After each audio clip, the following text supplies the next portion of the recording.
Welcome back to our channel. இந்த வீடியோல நம்ம CMA final paper 16 strategic cost management அதுல chapter 3 decision making techniques அந்த சாப்டர்ல நம்ம புக்ல பேஜ் நம்பர் 151ல illustration 23 இருக்கு. அதுவும் illustration 25 அது வந்து பாத்தீங்கன்னா பேஜ் நம்பர் 154ல இருக்கு. அது ரெண்டு தான் நம்ம இந்த வீடியோல பார்க்க போறோம். ஸோ வீடியோக்குள்ள போறதுக்கு முன்னாடி நம்ம சேனலை சப்ஸ்கிரைப் பண்ணாம பார்த்துட்டு இருந்தீங்கன்னா மறக்காம சப்ஸ்கிரைப் பண்ணிக்கோங்க. நம்ம வீடியோஸ் பிடிச்சிருந்தா வீடியோவை லைக் பண்ணிக்கோங்க. உங்க ஃப்ரெண்ட்ஸ் இஎம்ஐ படிக்கிறவங்களுக்கு நம்ம வீடியோஸை ஷேர் பண்ணுங்க. ஸோ தட் அவங்களுக்கு ஹெல்ப்ஃபுல்லா இருக்கும். ஸோ இப்போ வாங்க illustration 23 பார்க்கலாம். ஸோ இதில் என்ன சொல்லியிருக்காங்கன்னா first XYZ Limited which has system of assessment of divisional performance on the basis of residual income. So XYZ லிமிடெட்னு ஒரு கம்பெனி இருக்காங்க. அவங்க வந்து அவங்களோட டிவிஷனல் பெர்ஃபார்மன்ஸை எப்படி வந்து அசஸ் பண்ணுறாங்கன்னா ரெசிடுவல் இன்கம் வச்சு அசஸ் பண்ணுறாங்க. ஸோ அந்த கம்பெனிக்கு ரெண்டு டிவிஷன்ஸ் இருக்குது. என்னென்னு பார்த்தீங்கன்னா ஒன்று ஆல்ஃபா, இன்னொன்று பீட்டா. ஆல்ஃபாவுக்கு வந்து ஆனுவல் கெப்பாசிட்டி பார்த்தீங்கன்னா 15 lakh யூனிட்ஸ் வந்து அவங்க ப்ரொடியூஸ் பண்ணலாம். அது என்ன ப்ராடக்ட்னு பார்த்தீங்கன்னா அது ஒரு ஸ்பெஷல் காம்போனன்ட்னு சொல்லியிருக்காங்க. இதுதான் பர்டிகுலராக அந்த ப்ராடக்ட் நேம் மென்ஷன் பண்ணல. அதை வந்து அவங்க வந்து அவுட் சைட் கஸ்டமர்ஸ்க்கு செல் பண்ணலாம் அந்த 15 lakh யூனிட்ஸை. ஆனால் பார்த்தீங்கன்னா இங்கே ஐடில் கெப்பாசிட்டி இருக்குது. அந்த 15 lakhs மொத்தமாக அவங்க வந்து இப்போ யூட்டிலைஸ் பண்ணி 15 lakh யூனிட்ஸும் ப்ரொடியூஸ் பண்ணல. கொஞ்சம் ஐடில் கெப்பாசிட்டி இருக்கதா சொல்லியிருக்காங்க. ரெசிடியூவல் இன்கம் ஆஃப் பீட்டாவோட இன்கம் பார்த்தீங்கன்னா ரெசிடியூவல் இன்கம் வந்து 1 crore 20 lakhs சொல்லியிருக்காங்க. ஒயில் ஆல்ஃபாவுக்கு வந்து 1 crore சொல்லியிருக்காங்க. ஸோ இப்போ அதர் டீட்டெயில்ஸ் வந்து ஆல்ஃபாவுக்கு கொடுத்துருக்காங்க. என்னென்னு பார்த்தீங்கன்னா சேல்ஸ் வந்து இப்போ கரண்ட்டாக யூட்டிலைஸ் பண்ணிட்டு இருக்குது 12 lakh யூனிட்ஸ். மொத்தம் பார்த்தீங்கன்னா நமக்கு ஆனுவல் கெப்பாசிட்டி வந்து 15 lakh யூனிட்ஸ் சொல்லியிருந்தாங்க. ஸோ அதில் 12 lakh யூனிட்ஸ்க்கு தான் இப்போ ப்ரொடியூஸ் பண்ணுறாங்க. ஸோ ஐடில் கெப்பாசிட்டி பார்த்தீங்கன்னா 3 lakhs இருக்குது. 15 lakh minus 12 lakh 3 lakhன்னு நம்ம அசியூம் பண்ணிக்கிறோம். அந்த 12 lakh யூனிட்ஸை 180 per யூனிட்னு சொல்லி விற்கிறாங்க. இதில் வேரியபிள் காஸ்ட் பார்த்தீங்கன்னா 160 rupees per unit, fixed cost வந்து rupees 80 lakhs கொடுத்துருக்காங்க.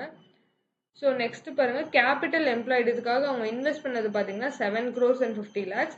இதோட காஸ்ட் ஆஃப் கேபிட்டல் அவங்க எக்ஸ்பெக்டட் காஸ்ட் ஆஃப் கேபிட்டலோட ரேட் பார்த்தீங்கன்னா 12% சொல்லியிருக்காங்க. Beta has just received a special order for which it requires components similar to the ones made by Alpha. So என்ன சொல்லியிருக்காங்கன்னா பீட்டாவுக்கு ஒரு special order வருது. அதில் வந்து ஆல்ஃபா ப்ரொடியூஸ் பண்ணுற அந்த காம்போனன்ட் மாதிரி அதே மாதிரி சிமிலர் காம்போனண்ட்டை இவங்களுக்கும் ரெக்குயர்மெண்ட்டாக இருக்குது பீட்டாவுக்கு. ஸோ இப்போ வந்து பீட்டா வந்து ஆல்ஃபாவோட ஐடில் கெப்பாசிட்டியை தெரிஞ்சுக்கிட்டதுக்கப்புறம் அவங்கள்ட்ட போயிட்டு அந்த 3 lakh யூனிட்ஸை வந்து ஸ்லைட் மாடுலேஷன் பண்ணி அதை வந்து இவங்க ப்ரொடியூஸ் பண்ணி கேட்குறாங்க. ஸோ என்ன இதுக்கு எக்ஸ்ட்ரா காஸ்ட் என்ன இன்வால்வ் ஆகுதுன்னு பார்த்தீங்கன்னா வேரியபிள் காஸ்ட் வந்து ₹5 வந்து எக்ஸஸாக இன்கர் ஆகுது. ஸோ இப்போ நம்மக்கிட்ட ட்ரான்ஸ்ஃபர் ப்ரைஸ் வந்து என்ன, அதாவது இது ரெண்டுமே வித்தின் அந்த ஒரே XYZ லிமிடெடுங்கிற கம்பெனிக்குள்ளே இருக்கக்கூடிய ரெண்டு டிவிஷனுங்கிறதுனால ஆல்ஃபா வந்து என்ன ட்ரான்ஸ்ஃபர் ப்ரைஸுக்கு பீட்டாவுக்கு இந்த யூனிட்ஸை வந்து ட்ரான்ஸ்ஃபர் பண்ணலான்னு கேட்டிருக்காங்க. ஸோ தட் அதோட பட்ஜெட்டட் ரெசிடியூவல் இன்கம் வந்து அச்சீவ் ஆகும் அப்படிங்கிற மாதிரி கேட்டிருக்காங்க. ஸோ இப்போ சொல்யூஷன் பார்க்கலாம் வாங்க. First contribution required at budgeted residual income for alpha. So நமக்கு கொஸ்டின்ல என்ன சொல்லியிருக்காங்கன்னா பட்ஜெட்டட் ரெசிடியூவல் இன்கம் சாட்டிஸ்ஃபை ஆகுற மாதிரி என்ன ட்ரான்ஸ்ஃபர் ப்ரைஸில் இதை வந்து சேல் பண்ணலான்னு கேட்டிருக்காங்க. ஸோ அந்த பட்ஜெட்டட் ரெசிடியூவல் இன்கம்க்கு என்ன கான்ட்ரிபியூஷன் நமக்கு ரெக்கர் ஆகுங்கிறது வந்து நம்ம ஃபஸ்ட்டு வந்து ஃபைண்ட் அவுட் பண்ணணும். ஸோ அதுக்கு கான்ட்ரிபியூஷனுக்கு வந்து நமக்கு ஃபார்முலா தெரியும், selling price minus variable cost இல்லைன்னா fixed cost plus profit. So இதுதான் வந்து நமக்கு ஃபார்முலா. இங்கே செல்லிங் ப்ரைஸ் மைனஸ் வேரியபிள் காஸ்ட்டை இவங்க எடுக்கலை, ஃபஸ்ட்டு ஃபிக்ஸட் காஸ்ட் எடுத்திருக்காங்க. ஃபிக்ஸட் காஸ்ட்டில் பார்த்தீங்கன்னா 80 lakh யூனிட்ஸ் கொடுத்துருக்காங்க. அதில் எந்த சேஞ்சஸும் கிடையாது, ஃபிக்ஸட் காஸ்ட் வந்து சேஞ்ச் ஆகாது. Return on capital employed. So இந்த கம்பெனி ஃபர்ஸ்ட் லைனில் என்ன மென்ஷன் பண்ணியிருந்தாங்கன்னா ரெசிடியூவல் இன்கம்மை பேசிஸாக வச்சு தான் பர்ஃபார்மன்ஸை வந்து அசஸ் பண்ணுறாங்கன்னு சொல்லியிருந்தாங்க. ஸோ அதனால இங்கே ஃபிக்ஸட் காஸ்ட் ப்ளஸ் ப்ராஃபிட் பதிலாக நம்ம வந்து residual income return on capital எம்ப்ளாய்டே ரெசிடியூவல் இன்கமே எடுத்துக்க போகிறோம். ஸோ ஃபஸ்ட்டு கேபிட்டல் எம்ப்ளாய்டில் வந்து 7 crore 50 lakhs இருக்குது. அதோட 12% வந்து காஸ்ட் ஆஃப் கேபிட்டல் போட்டோம்னா நமக்கு 90 lakh கிடைக்கும். இது வந்து நம்ம எக்ஸ்பெக்ட் பண்ணுற ரிட்டர்ன். அடுத்து ரெசிடியூவல் இன்கம் ஆஃப் ஆல்ஃபா பார்த்தீங்கன்னா கொஸ்டினில் கொடுத்துருந்தாங்க 1 crore. ஸோ இது எல்லாத்தையும் ஆட் பண்ணது தான் பார்த்தீங்கன்னா நமக்கு டோட்டல் கான்ட்ரிபியூஷன் ரெக்வயர்ட். ஸோ அது பார்த்தீங்கன்னா 2 crore 70 lakhs நமக்கு கிடைக்குது. ஸோ இப்போ contribution derived from existing units. இப்போ கரண்ட்டாக செல் பண்ணிட்டு இருக்க அந்த 12 lakh யூனிட்ஸ்லேருந்து எவ்வளோ கான்ட்ரிபியூஷன் நமக்கு கிடைக்குதுன்னு பார்க்க போகிறோம். ஸோ அந்த 12 lakhs இன்ட்டு இந்த 20 எப்படி வந்துச்சுன்னு பார்த்தீங்கன்னா selling price minus variable cost. So selling price பார்த்தீங்கன்னா 180 கொடுத்துருக்காங்க, வேரியபிள் காஸ்ட் வந்து 160 கொடுத்துருக்காங்க. ரெண்டையும் சப்ராக்ட் பண்ணோம்னா 20 நமக்கு கான்ட்ரிபியூஷன் பெர் யூனிட் கிடச்சிரும்.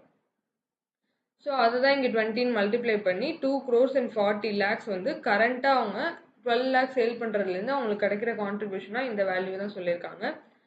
ஸோ நெக்ஸ்ட்டு பார்த்தீங்கன்னா இப்போது நமக்கு அந்த எக்ஸஸாக உள்ள 3 lakhக்கு என்ன கான்ட்ரிபியூஷனுங்கிறத நமக்கு தெரியணும். ஸோ அதுக்கு என்ன பண்ணுறோன்னா நம்ம contribution required on total units, அதாவது 15 lakh யூனிட்ஸில் 2 crore 70 lakhs நம்ம கான்ட்ரிபியூஷன் தேவை. அதுலேருந்து இந்த 2 crore 40 lakh அதாவது 12 lakh யூனிட்ஸ்க்கான கான்ட்ரிபியூஷன் இருக்குல்ல, அதை சப்ராக்ட் பண்ணோன்னா இந்த 3 lakh யூனிட்ஸ்க்கான கான்ட்ரிபியூஷன் வந்து 30 lakhsங்கிறது நமக்கு தெரிஞ்சிடும். ஸோ இப்போ டோட்டல் கான்ட்ரிபியூஷன் தெரிஞ்சிருச்சு. கான்ட்ரிபியூஷன் பெர் யூனிட் நமக்கு வேணும்னா contribution in amount divided by number of units அதை டிவைட் பண்ணோம்னா நமக்கு கான்ட்ரிபியூஷன் பெர் யூனிட் கிடைச்சிடும். அதுதான் பார்த்தீங்கன்னா ₹10, அதாவது 30 lakh by 3 lakh 10 வந்துடும். So increase in variable cost வந்து 5 இன்கர் ஆகும்னு சொல்லி கொஸ்டினில் சொல்லியிருந்தாங்க.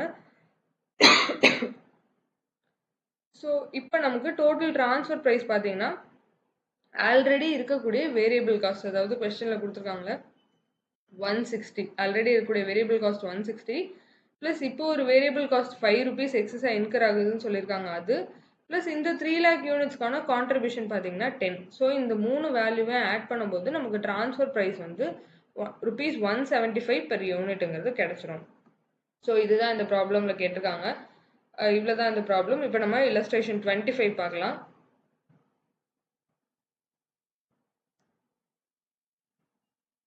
ஸோ illustration 25ல பார்த்தீங்கன்னா a company is organized on decentralized lines with each manufacturing division operating as a separate profit center. ஒரு கம்பெனி வந்து டீசென்ட்ரலைஸ்ட் லைன், அதாவது காமன் கண்ட்ரோலில் ரன் பண்ணிட்டு இருக்காங்க. அதோட ஈச் மேனுஃபேக்சரிங் டிவிஷனும் ஒவ்வொரு செப்பரேட் ப்ராஃபிட் சென்டராக கன்சிடர் பண்ணுறாங்க. Each division has full authority to decide on the sale of the division's output to outsiders and other division.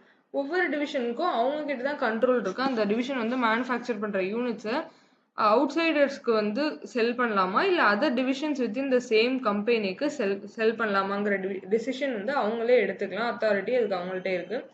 Division C has always purchased its requirement of a component from division A. So division சிங்கிறவங்க division ஏங்கிற ஒரு division கிட்ட இருந்தால் இவ்வளோ நாள் வந்து component requirement வந்து purchase பண்ணிட்டு இருக்காங்க. பட் ஸோ டிவிஷன் ஏ வந்து என்ன டிசைட் பண்ணுறாங்கன்னா அவங்களோட செல்லிங் ப்ரைஸை ₹150க்கு இன்க்ரீஸ் பண்ணலான்னு சொல்லி டெசிஷன் எடுத்திருக்காங்க. ஸோ இப்போ என்ன பண்ணுறாங்கன்னா டிவிஷன் சி வந்து அந்த காஸ்ட் வந்து ஹையராக இருக்குன்னு சொல்லி அவுட் சைட் சப்ளையர்ஸ் கிட்ட வாங்கலாமாங்கிற மாதிரி பார்க்குறாங்க. ஸோ டிவிஷன் சி வந்து அவுட் சைட் சப்ளையர் கிட்ட 135க்கே வாங்குற மாதிரி அவங்களுக்கு ஆப்ஷன் கிடைக்குது. பெர் யூனிட் வந்து ₹135க்கு வாங்குற மாதிரி அவங்களுக்கு கிடைக்குது. பட் டிவிஷன் ஏ பார்த்தீங்கன்னா அது 150லேருந்து அந்த ப்ரைஸை குறைக்கிற மாதிரி இல்லை. ஏன் அப்படின்னா அவங்களோட ரிட்டர்ன் ஆன் இன்வெஸ்ட்மெண்ட்டை மெயின்டைன் பண்ணணும், அதுக்காக ₹150 தான் ஸ்டாண்டர்டாக இருக்காங்க. ஸோ இப்போ டாப் மேனேஜ்மெண்ட்டுக்கு இந்த ஃபாலோயிங் இன்ஃபர்மேஷன்லாம் கொடுத்துருக்காங்க. என்னன்னா C's annual purchase of the component. சிக்கு வந்து 1000 யூனிட்ஸ் வந்து ரெக்யர்மெண்ட் இருக்குது. டிவிஷன் ஏவோட வேரியபிள் காஸ்ட் பெர் யூனிட் பார்த்தீங்கன்னா 120, ஏவோட ஃபிக்ஸட் காஸ்ட் பெர் யூனிட் பார்த்தீங்கன்னா ₹20 சொல்லியிருக்காங்க. நம்மக்கிட்ட என்ன கேட்டிருக்காங்கன்னா will the company as a whole benefit if division C buys a component at ₹135 from outside supplier. So division C வந்து outside supplier கிட்ட இருந்து ₹135 per யூனிட்டுக்கு வாங்கினாங்கன்னா division as a whole, the company as a whole வந்து benefit ஆகுமா இல்லை அதுக்கு வந்து loss ஏற்படுமான்னு கேட்டிருக்காங்க. ஃபர்ஸ்ட் இந்த சப்டிவிஷன் நம்ம சால்வ் பண்ணிட்டு அடுத்த சப்டிவிஷன்ஸ் ரெண்டையும் பார்க்கலாம். ஸோ ஃபர்ஸ்ட் பாருங்க பர்ச்சேஸ் காஸ்ட், அதாவது அவங்களுக்கு 1000 யூனிட்ஸ் ரெக்யர்மெண்ட் சொல்லியிருந்தாங்க இன்டூ 135 பெர் யூனிட்ஸ், அதாவது அவுட் சைட் சப்ளையர்ட்டு 135க்கு வாங்கினாங்க அப்படின்னா பர்ச்சேஸ் காஸ்ட் வந்து அவங்களுக்கு 1,35,000 இன்கர் ஆகும். Less saving variable cost of division A by reducing division's output of 1000 units into 120 per unit. So இப்போ வேரியபிள், அதாவது டிவிஷன் ஏ கிட்டேருந்து வாங்கியிருந்தா தான் அவங்களுக்கு வேரியபிள் காஸ்ட் இன்கர் ஆகும். இப்போ வெளியில் வாங்குறாங்க அப்படிங்கிறதுனால அந்த கம்பெனிக்கு டிவிஷன் ஏ மூலயமா வேரியபிள் காஸ்ட் வந்து இன்கர் ஆகாது. ஸோ அந்த அமௌண்ட் வந்து சேவ் ஆகும். அது எவ்வளோன்னு பார்த்தீங்கன்னா சியோட ரெக்யர்மெண்ட் வந்து 1000 யூனிட்ஸ், ஆனால் ஏவோட வேரியபிள் காஸ்ட் பெர் யூனிட் பார்த்தீங்கன்னா நமக்கு வந்து ₹120 சொல்லியிருந்தாங்க. ஸோ அந்த ₹120 மல்டிப்ளை பண்ணி அந்த வேல்யூ வந்து டோட்டல் பார்த்தீங்கன்னா 1,20,000 நமக்கு கிடைக்குது. ஸோ இந்த 1,35,000 பர்ச்சேஸ் காஸ்ட்லேருந்து இந்த சேவிங்ஸை சப்ராக்ட் பண்ணோம் அப்படின்னா ரிமைனிங் வந்து நமக்கு லாஸ் தான் வருது, நெட் லாஸ். அதாவது பர்ச்சேஸ் ப்ரைஸ் தான் ஹையராக இருக்குது, ஸோ அதனால நெட் லாஸ் தான் கிடைக்குது. ஸோ இப்போ இந்த இடத்துல நம்ம என்ன சொல்யூஷன் எழுதுறோம்னா, இந்த கம்பெனிக்கு வந்து இது பெனிஃபிஷியலா இருக்காது. கம்பெனிக்கு வந்து லாஸ் வந்து 15,000 இன்கர் ஆகுறதுனால, கம்பெனிக்கு இது பெனிஃபிஷியலா இருக்காதுங்கிற மாரி சொல்யூஷன் குடுக்குறோம். நெக்ஸ்ட் செகண்ட் சப்டிவிஷன்ல என்ன கேட்டிருக்காங்கன்னா, if division A did not produce a material for division C. So division Cக்காக டிவிஷன் A வந்து ப்ரொடியூஸ் பண்ணல. It could use the facility for other activities resulting in cash operating savings of 18,000. So அதுக்கு பதிலா அந்த ஃபெசிலிட்டிஸை வேறு ஆக்டிவிட்டீஸில் division ஏ வந்து use பண்ணுறாங்க. So அப்போ உங்களுக்கு கேஷ் ஆப்ரேட்டிங் சேவிங்ஸ்ன்னு பார்த்தீங்கன்னா ₹18,000 வந்து சேவிங்ஸாக இருக்குது.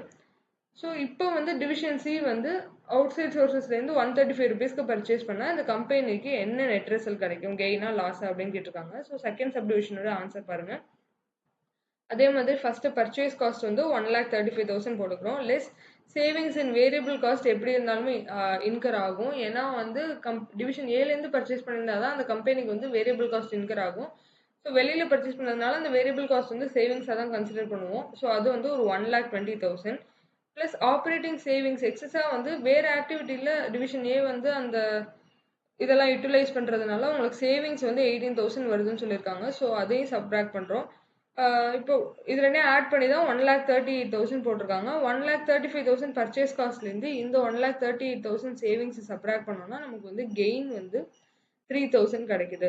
ஸோ ப்ராஃபிட்டில் வரதுனால இந்த ஆல்டர்னேட்டிவ் வந்து கம்பெனிக்கு பெனிஃபிட் கிடைக்கும். ஸோ இது வேணால் அவங்க வந்து இம்ப்ளிமெண்ட் பண்ணிக்கலாம் அப்படிங்கிற மாதிரி நம்ம வந்து இங்கே சொல்யூஷன் கொடுத்துறோம். அப்சர்வேஷனில் அதுதான் கொடுத்துருக்காங்க. ஸோ நெக்ஸ்ட் தேர்ட் சப்டிவிஷனில் என்ன கேட்டிருக்காங்கன்னு பார்ப்போம். Suppose if there is no alternative use of division A's facility.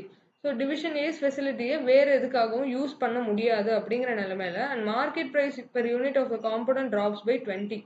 So அந்த அவுட் சைட் சப்ளையர்ஸ் வந்து 135க்கு அவுட் சைட் சப்ளையர்கிட்டேருந்து டிவிஷன் சி வாங்குறாங்க இல்லையா, அதுவுமே ₹20 வந்து குறைஞ்சிருச்சு அப்படின்னா 135 மைனஸ் 20 வந்து 115க்கு தான் இப்போ மார்க்கெட்லேயும் விற்கிது அந்த ப்ராடக்ட். அப்போ டிவிஷன் சி வந்து வெளியிலேருந்து வாங்கலாமா இல்லை டிவிஷன் ஏக்கிட்டே வாங்கலாமா, எது பெனிஃபிஷியலாக இருக்குன்னு கேட்டிருக்காங்க. ஸோ இதுக்கான ஆன்சரும் பார்க்கலாம். பர்ச்சேஸ் காஸ்ட் பார்த்தீங்கன்னா ஃபஸ்ட்டு ரெக்குயர்மெண்ட் வந்து 1000 யூனிட்ஸ், மார்க்கெட் ப்ரைஸ் வந்து ரெடியூஸ் ஆயிடுச்சு ₹20. ஸோ 135 மைனஸ் 20 115 பெர் யூனிட்டும் கன்சிடர் பண்ணி மல்டிப்ளை பண்ணோம்னா நமக்கு பர்ச்சேஸ் காஸ்ட் வந்து 1,15,000 வந்து இன்கர் ஆகுது. ப்ளஸ் சேவிங்ஸ் இன் வேரியபிள் காஸ்ட்டில் சேவிங்ஸ்ன்னு பார்த்தீங்கன்னா அது நம்ம ஆல்ரெடி சொல்லியிருந்த மாதிரி 1,20,000 வந்து சேவிங்ஸ் ஆகுது. ஸோ இப்போ நமக்கு இது ரெண்டையும் சப்ராக்ட் பண்ணோம்னா நெட் கெயின் பார்த்தீங்கன்னா 5,000 வந்து கிடைக்குது. ஸோ இந்த கேஸுமே அந்த கம்பெனிக்கு நெட் கெயின் வந்து 5,000 கிடைக்கிறதுனால இந்த ஆல்டர்னேட்டிவாக உங்களுக்கு பெனிஃபிஷியல் தான். டிவிஷன் சி வந்து அவுட் சைட் சப்ளையர்கிட்டேருந்து ₹115க்கு பெர் காம்பனண்ட்டை வாங்கலாம் அப்படிங்கிற மாதிரி சொல்யூஷன் சொல்லிடும்.